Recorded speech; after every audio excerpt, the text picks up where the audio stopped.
Hi, I'm Debbie, and I'm here at the Museum of London.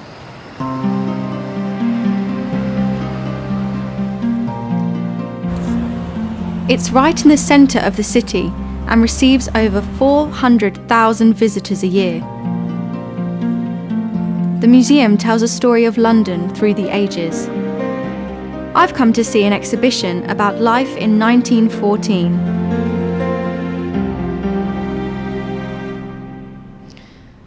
In 1914, life was very different for British women. Most women didn't work. They usually married young, had children, and looked after the house.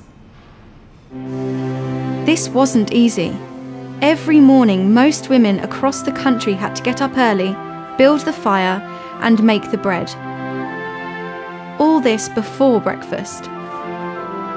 If they did work, they usually worked as maids or in shops.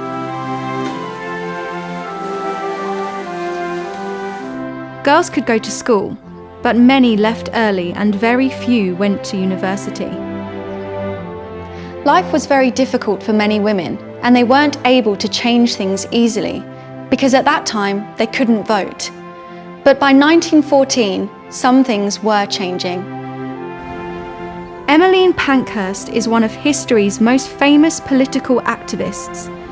Her and her party, the Women's Social and Political Union, fought for women's right to vote.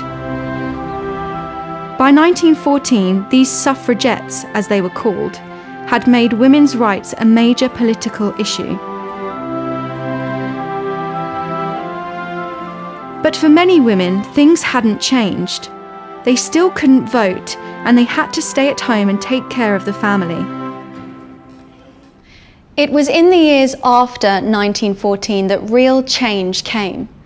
And one of the greatest changes was the outbreak of the First World War. During the war, women worked in offices, factories, and farms. When the war ended in 1918, this contribution couldn't be ignored, and some women were able to vote. But they could only do so if they were over 30 and met certain property criteria. It wasn't until 1928 that all women could vote. People like Emmeline Pankhurst have made it possible for women like me to make our own choices, such as finishing school, going to university, and finding a job. Today, over 67% of women in Britain have jobs. There are still fewer women than men in the British workplace, and fewer still in Parliament or on executive boards. But more women work today than ever before. The world has changed a lot since 1914, and for people like me, a lot of this change is thanks to the suffragettes.